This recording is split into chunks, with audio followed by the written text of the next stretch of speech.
This is section 1.2, and I want to go through the examples, the two examples here with more than one absolute value. One is an equation and the other is an inequality. So in order to solve this, we have to rewrite the equation with, this is part A, rewrite the equation without absolute value. And what's important is to figure out, well, what are the turning points here? In other words, where does inside the absolute value change from positive to negative? So we've got for this first one, it always changes where it equals 0. So this one would change at 9/2, and the second one would change at 3. And in order to figure out the different cases that I have to write out for solving this equation, I'm going to put these turning points on a number line. So I've got 3 and 9/2. So I'm really going to write out three different equations. One is going to be when x is less than 3. One is going to be when x is between 3 and 9/2. And the third is going to be when x is greater than 9/2. And for each scenario or each case, I'm going to write the equation. So let's do case 1, and I'm going to number them.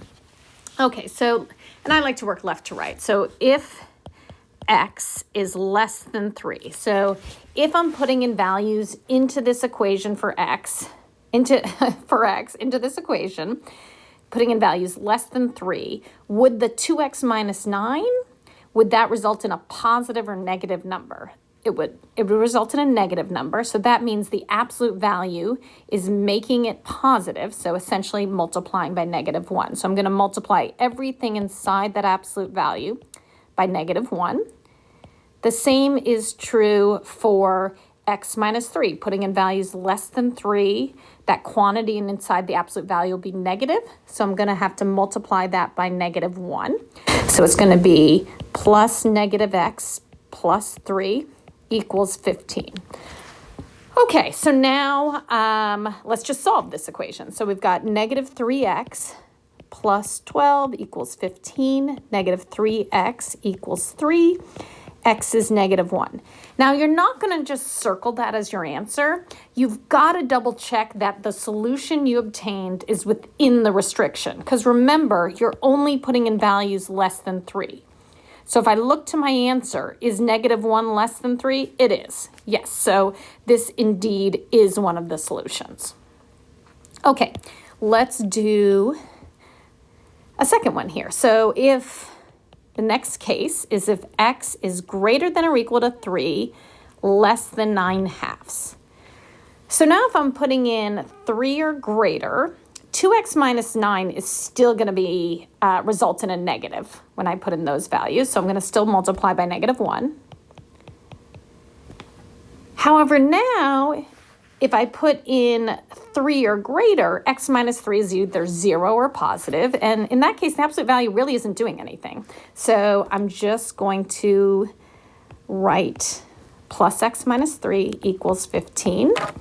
All right, so -x plus 6 equals 15. -x equals 9. X equals -9. Again, double checking, is my solution within the restriction? Nope, because -9 is not between 3 and 9/2. So I have no solution from that case. All right, last piece is if x is greater than or equal to 9/2. All right, in this case, inside both absolute values, I'm going to result in a positive when I put in values for x greater than or equal to 9/2. So the absolute value is not doing anything there. So I'm just going to remove them. And I've got 3x minus 12 equals 15. 3x equals 27. X is 9. And is 9 greater than or equal to 9/2? It is. So my two solutions then would be -1 and 9, and I'm totally fine if you just circle those solutions, or if you want to just write that it includes this, not in the interval, just includes the specific discrete solutions of -1 and 9. Either way is fine. Most people just prefer to circle the answers and be done with it. Okay, so that's the case where multiple absolute values in an equation. And the key is remembering when you do your different cases to double check, is the solution you obtain within the restriction. All right, let's do now an inequality, which I actually find to be more challenging, and I think you will too. So let's make sure we get this down. Okay, so same starting point. We are going to ask ourselves what the turning points are here and where inside the absolute value it equals 0. So we've got 2 and 4. So let's build our cases. So the first one, if x is less than 2, then this first absolute value, you're going to result in negatives when you put in values less than 2. So I'm going to multiply inside the absolute value by -1. So I've got 3 times negative x plus 2. Now, be careful here because the second one is 4 minus x. So when I put in values less than 2, that's actually going to result in a positive. So the absolute value in this case is not doing anything. So, or in other words, I don't have to multiply by -1. Okay, greater than 1. So now let's just solve this inequality this time. Negative 3x plus 6 minus 4 plus x greater than 1. So negative 2x plus 2 greater than 1. Negative 2x greater than -1. And then remember, when you divide or multiply by a negative, you've got to flip that inequality sign or symbol. So x is less than 1/2. Okay, so this is actually even more challenging. This is where it becomes more challenging. Remember the restriction we put on it for the case. X is less than 2. And I'm saying the solution here is x less than 1/2. So you need to find the overlap of these two. What's the overlap between the values I'm putting in or the restriction and the solution set that I got? So my restriction was less than 2. And then I got the solution of x less than 1/2. So the overlap here is, okay, for all values less than 1/2. So it is negative infinity to 1/2 would be the solution from that first case. All right, let's do case 2. So we've got if x is greater than or equal to 2, less than or equal to 4.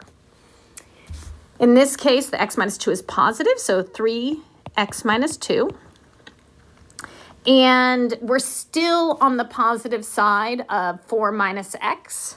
So minus 4 minus x greater than 1. So I've got 3x minus 6 minus 4 plus x greater than 1, 4x minus 10 greater than 1, and 4x greater than 11. So x greater than 11 fourths. All right, so again, we need to figure out what's the overlap of these two. And 11 fourths is 2 3/4, so it's definitely within the 2 to 4. So the overlap's going to be, maybe I'll do it in red, starting with 11 fourths and going up into including 4. All right, final piece.